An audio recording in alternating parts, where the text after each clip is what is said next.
me vois tourner avant pour Jésus. C'est que la joie du Seigneur a débordé. Quand tu me vois songer pour Jésus-Christ. C'est que la joie du Seigneur a débordé. La joie du Seigneur a débordé. La joie du Seigneur a débordé. La joie du Seigneur a débordé. La joie du Seigneur a débordé.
Quels sont ces fanatiques-là qui, au milieu de la nuit, adorent le Seigneur de la sorte?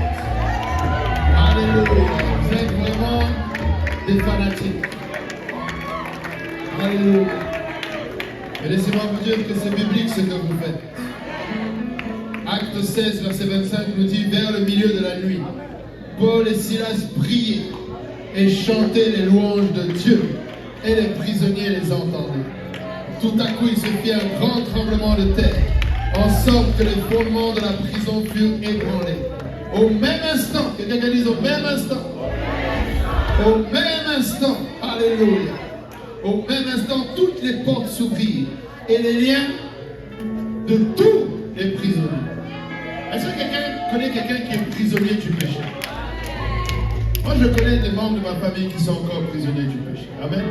Mais la Bible dit que le lien de tous les prisonniers, amen, lorsque nous sommes en train de prier et de célébrer l'Éternel, les liens de tous les prisonniers dans nos familles, alléluia, vont tomber. Amen.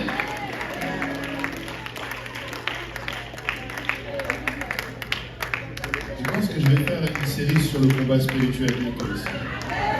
Je pense qu'il y a des choses à redresser. Nous sommes... S'il y a bien un endroit qui est puissant ce soir à Montréal, c'est ici. S'il y a un endroit qui est puissant à Montréal, c'est ce qui est en train de se passer ici.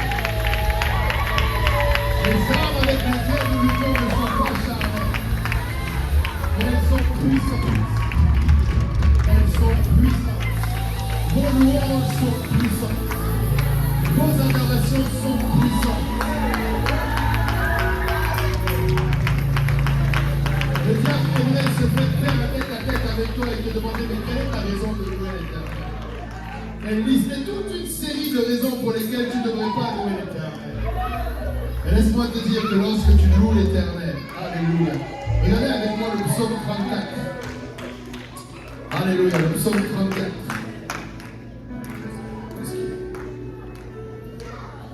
Le psaume 34, vous le connaissez, le verset 10. Regardez, il dit, alléluia. Non, verset 8, pardon. Psaume 34, verset 8. L'ange de l'Éternel campe autour de ceux qui le craignent et il les arrache au danger, n'est-ce pas? Alléluia. Qui aimerait qu'un ange campe autour de lui? Amen. La Bible dit que si tu crains l'Éternel, l'ange va camper autour de toi. Pour une raison ou pour une autre, des fois on a l'impression qu'on doit lutter pour que cet ange campe autour de nous. Des fois, on a l'impression qu'on doit demander à Dieu pour que l'ange campe autour de nous. Des fois, sais pas, c'est comme si on pense qu'il y a une lutte à faire. Laisse-moi te dire qu'avant cela, la parole de Dieu nous donne pourquoi l'ange de l'Éternel campe autour de ceux qui le traînent. Et qu'est-ce que veut dire craindre l'Éternel? David commence au verset 2, il dit, je bénirai l'Éternel en tout temps. Sa louange sera toujours dans ma bouche. C'est ça qu'on appelle craindre l'Éternel, c'est louer l'Éternel. Craindre l'Éternel, c'est louer l'Éternel. Il dit que mon âme se glorifie en l'Éternel, pas en moi-même. Pas en moi-même, mais en l'Éternel. Il dit que les malheureux écoutent et se réjouissent. Exaltez avec moi. Amen. Exaltez avec moi l'Éternel. Célébrons tous son nom. Il dit tu es malheureux. Exalte avec moi l'Éternel. Célébrons son nom. Il dit malheureux. Il dit j'ai cherché l'Éternel. Je n'ai pas cherché mes ennemis. Je n'ai pas cherché à faire la liste de tous les problèmes de ma vie. Je n'ai pas cherché des raisons de prier. Ok, je vais venir à la veillée. Ah, le diable va m'entendre. Je vais prier pour ma famille. Ah, le diable va... Non, j'ai cherché l'Éternel. Et il m'a répondu. C'est lui que j'ai cherché. Il dit, j'ai cherché l'Éternel et il m'a répondu. Il m'a délivré de toutes mes frayeurs. J'avais peur de manquer d'argent. Je n'ai plus peur. J'avais peur que celui que j'ai invité ne vienne pas dimanche. Je n'ai plus peur. J'avais peur que ma prière à ma guérison ne vienne pas à la guérison. Je n'ai plus peur. J'avais peur, alléluia, que membre de ma famille n'écoute pas, mais je n'ai plus peur. Il dit quand on tourne vers lui, amen, quand on tourne vers lui les regards, on est rayonnant de joie. Vous savez pourquoi j'aime le peuple de l'église de Saint-Laurent? Parce que je sais que vous êtes un peuple joyeux. Et je sais que la raison pour laquelle vous êtes joyeux, c'est parce que l'Éternel fait de grandes choses. Il est où le frère Ange, il est là-haut. Le frère Ange, il est en train d'adorer ici. Et il fait partie de plusieurs malheureux qui ont eu une inondation il y a 2 semaines de cela. Mais il est là et il loue l'Éternel. C'est ça qu'on appelle combattre le bon combat de la foi. Peu importe, je vais louer l'Éternel. Peu importe, je vais célébrer son nom. Peu importe, je vais aller à l'assemblée où on loue son nom. Et je vais joindre, alléluia, la louange à celle de mon frère. Je vais joindre la louange à ces anges qui jour après jour répètent Saint, Saint, Saint est l'Éternel, le Dieu Tout-Puissant. Il dit quand on tourne vers lui les regards, on est rayonnant de joie et le visage ne se couvre pas de honte. Quand un malheureux crie, l'Éternel entend et il le sauve de toutes ses détresses. Et il continue, donc l'ange de l'Éternel campe autour de ceux qui le craignent et les arrache au danger. Ensuite il dit sortez. Sortez et voyez combien l'Éternel est bon. Heureux l'homme qui cherche en lui son refuge. Il dit craignez l'Éternel, vous et saints, car rien, regarde ton voisin, dis-lui rien. Comme dirait Pasteur Kaozi, rien en grec ça veut dire rien. Car rien ne manque à ceux qui le craignent. Rien ne manque à ceux qui le craignent. Il dit les lionceaux éprouvent la disette et la faim, mais ceux qui cherchent l'Éternel ne sont privés d'aucun bien. Venez mes fils, écoutez-moi, je vous enseignerai la crainte de l'Éternel. Amen. Et ça c'est un adorateur qui est en train de faire ce psaume-là. Amen. Alléluia. Je vais donner un témoignage encore à quelqu'un, à un de nos pasteurs de témoignage. Mais avant cela, je vais témoigner de la part du pasteur Kaozi. Amen. Alléluia. Le pasteur Kaozi est en ce moment entre Kolwezi et Lubumbashi. Amen. Alléluia. Et il me dit, il avait 2 façons d'arriver de Kolwezi à Lubumbashi. Il m'a dit, il y a un bus qui met 4 heures et il y a un bus qui met 6 heures. Il a dit, on a pris le bus qui met 6 heures. Il a dit, parce que le bus qui met 4 heures, il est pas sage. Il a dit, on préfère arriver. Amen. Il vaut mieux arriver tard que jamais, comme on dit. Amen. Mais il m'a dit que tout va bien. Amen. Il m'a donné, il m'a dit que la réunion des jeunes qu'ils ont eu à Colombie s'est bien passée. Ils attendent encore des rapports. Il m'a dit qu'il a 2 Nicodèmes qui doivent le rencontrer dimanche. Amen. Nicodèmes parce qu'ils ont demandé une réunion en privé. Ils n'ont pas voulu répondre tout de suite. Mais c'est bon. Amen. Mais surtout, il m'a partagé un témoignage. Et quelqu'un qui est là va se réjouir un peu plus. Amen. Est-ce que le Burkina aime louer l'Éternel? Amen. Le Burkina Faso aime louer l'Éternel. Le pasteur Kaozi et le pasteur Abou vont aller au Burkina. Amen. Ils vont aller, alléluia, faire avancer le royaume de Dieu au Burkina. Amen. Et vous savez, le Burkina en ce moment, c'est une zone un peu compliquée. Amen. On va rester juste sur cette vague-là, c'est un peu compliqué.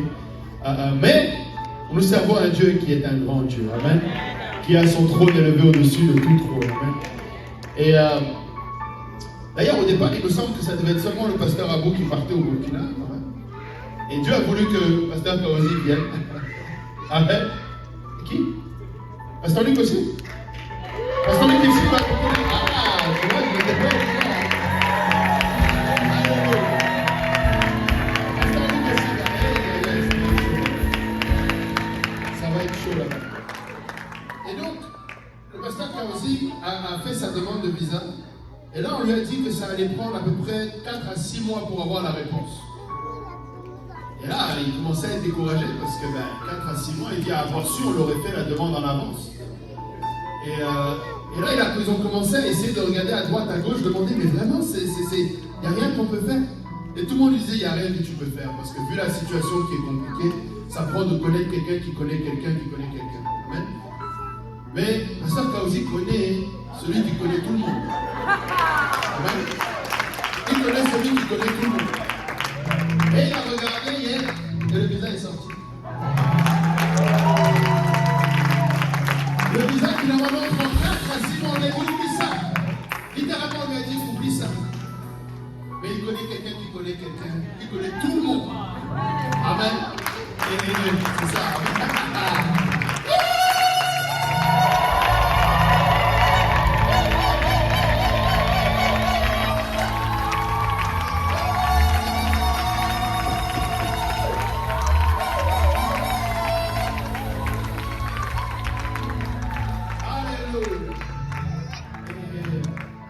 Et je vous dis, c'est un homme de foi. Amen. C'est un homme de foi. Et il a son visa pour le Burkina. Donc, il va aller au Burkina et je sais. Et vous savez, le Seigneur fait ces choses-là pour que l'on sache que ce n'est pas par notre force, ni par notre puissance, mais c'est par son esprit. Et moi, j'aime quand le Seigneur fait comme ça. Parce que quand tu arrives là-bas, tu arrives avec une assurance. Je vous dis, je ne sais pas, mais tu sais, il y a tu sais et tu sais. Mais quand tu sais, quand tu sais que c'est Dieu qui a voulu, c'est pas que je te pose la question, est-ce que vraiment je suis dans, tu sais. Je vous dis, attachez votre Dieu. Amen. Allez, on va appeler le pasteur Luc. Amen. Est-ce que vous êtes là? Alléluia.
J'aime l'église.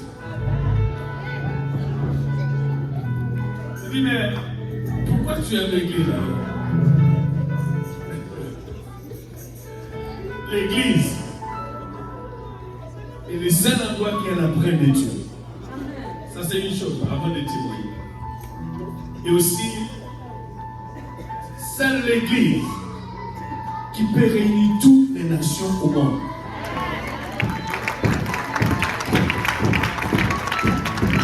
Pas Nations Unies. À Nations Unies, je ne pense pas. Mais à l'église, oui, ça fonctionne avec Dieu. Alléluia. Au nom de Jésus. Alléluia. C'est autre chose. Je dis pour l'église, pour l'année 2024, je vais juste aller. C'est encore une chose, non seulement que Dieu nous a gardés, comme tous les autres pasteurs, n'allons pas changer de mot, parce que nous sommes un. Alléluia, Dieu nous a gardés. Mais une chose, si vous pouvez regarder, remarquer avec moi, c'est des gens qui étaient partis une fois, maintenant ils sont en train de jouer à la maison de Dieu. Et Dieu est en train de faire de la maison. Alléluia, une fois. Alléluia, le Dieu les a tout. Alléluia, je me laisse servir de Dieu. Et je me rappelle, alléluia, le jeune que Dieu a appelé pour le ministère francophone maintenant. Il a une grande vision. C'est quoi sa vision? C'est de voir tous les autres jeunes qui étaient rétrogrades revenir. Alléluia. Nous sommes en train de le voir. Et je peux vous dire depuis, il y a des hauts et des bas. Il y a des moments difficiles, il y a des choses que tu ne pas. Tu te trembles, tu te tombes dedans. Mais il y a un Dieu. Le malin atteint souvent le juste, mais l'Éternel la délivre toujours. Alléluia. Le Seigneur est puissant. Il délivre toujours son peuple. Alléluia. Et il fait de grandes choses à son église. Écoutez, alléluia, je sais, alléluia, il y en a qui projettent d'autres choses. Je viens vous dire comme l'église, à travers tout ce que Dieu est en train de faire parmi nous.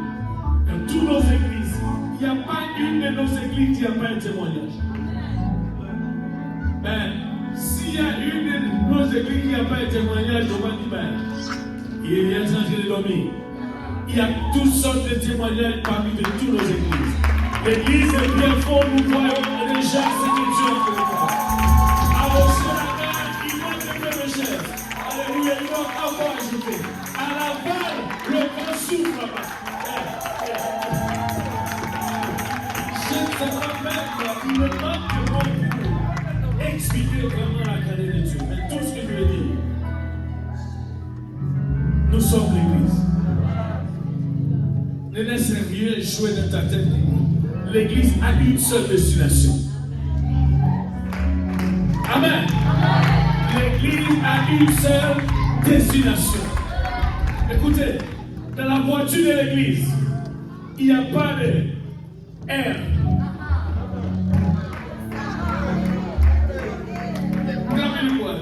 L'église n'a pas le droit de reculer. L'église ne fait qu'avancer. Amen. Même à la lecture, mais on en court. Mais on fait la lecture. Mais l'église ne peut pas avancer. Parce que c'est une seule destination pour l'église. Et nous ne voulons pas, alléluia, que les diables cliquent quoi que ce soit dans nos têtes, que nos pensées. Nous savons qu'il y a une seule destination. Je peux vous dire, il y a tant de choses que l'Église, Dieu a fait parmi nous. Comme on a dit, des miracles, des merveilles. Il y a beaucoup de gens qui peuvent témoigner. Des merveilles que Dieu a fait parmi nous. Les guérisons, alléluia. Nous avons un autre bébé miraculeux qui est Manu. Alléluia. Ça, c'est encore une autre miracle que Dieu a fait parmi nous. Nous avons tant de miracles. Les gens qui avaient des Covid, il y a des soeurs, ça s'est passé, mais il y a des gens qui avaient des cancers. Le Seigneur les a guéris ici à notre église. Partout, Dieu est en train de faire des bonnes choses. Mais toutefois, comme peuple, nous sommes encore en train de crier, Seigneur, il nous manque encore quelque chose. Vous savez, c'est écrit dans votre Bible. Avec Jésus, tu as tout. Même lorsque tu ne vois pas les choses pour lesquelles tu as prié le Seigneur, c'est en route. C'est en route. Quand? Je ne sais pas. Comment? Je ne sais pas. Où? Je ne sais pas. Mais elle est en route, la chose. Et vous, si un mot, ne sois pas découragé. Il y a toutes sortes de choses qui vont venir pour décourager. Le jeune, vous étiez sur la montagne, ça fait combien de jours? Une semaine à peu près. Et puis le prédicateur, il va vous donner une petite chanson ou un mot. On n'est pas fatigué. Ça ne te laisse jamais fatigué pour les de Dieu. Peuple de Dieu, les jeunes, les adultes, les vieillards, nous sommes tous embarqués dans l'œuvre de Dieu pour un temps comme celui-ci. Embarque-toi, tous écoutez, embarque-toi, peu importe ce qui reste en arrière. Et puis, Dieu les mains, fais le chef. Alléluia. Dieu les mains, chacun de nous, amen. Nous n'allons laisser personne en arrière. Nous allons tous passer avec le Seigneur. Car nous sommes l'Église. Pas qu'on en crier.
Non, je vais dire, tu vas aller mettre ça sur le YouTube, non? Cette partie-là, tu vas aller couper, mettre sur le YouTube, non?